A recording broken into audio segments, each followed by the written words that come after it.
One के किनारे कनीश, नुरफसा और मसूफा तैयार खड़े हैं।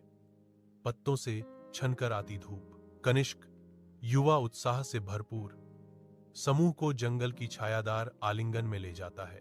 नूरफसा के हिचकिचाते कदम उसकी आशंका को दर्शाते हैं, जो गहरे होते जंगल की ओर घबराई हुई निगाहें डालती है। मासूफा की चमकदार मुस्कान धुंध को चीरती है। प्राचीन पेड़ों के बीच गर्माहट की किरण गहरी यात्रा करते हुए हंसी गूंजती है। उनकी लापरवाह खुशी आसन्न अज्ञात के बिल्कुल विपरीत है। अज्ञानी वे रास्ते से और दूर चले गए। जंगल गहरा होता गया, उनकी हंसी फीकी पड़ गई।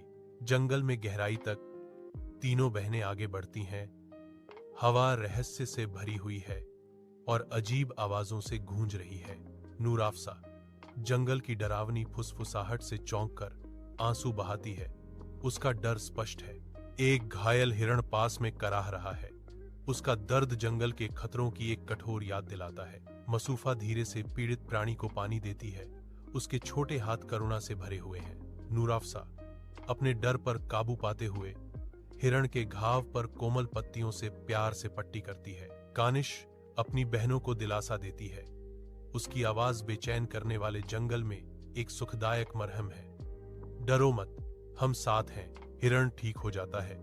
उसकी निगाह घने जंगल की ओर खिंची चली जाती है, क्योंकि एक गुप्त रास्ता नाटकीय रूप से खुद को प्रकट करता है। कनिष्क, नुरफसा और मसूफा जंगल के रास्ते पर आते हैं।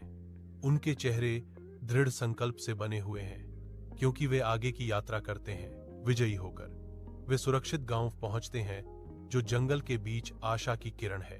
वे यहां हैं, वे आ गए हैं, ग्रामीणों ने चिल्लाया। उनकी आवाज राहत और खुशी से भरी हुई थी। तीनों बहनें गले मिलती हैं, जो साहस, दयालुता और प्रेम की बुराई पर जीत का एक शक्तिशाली प्रतीक है।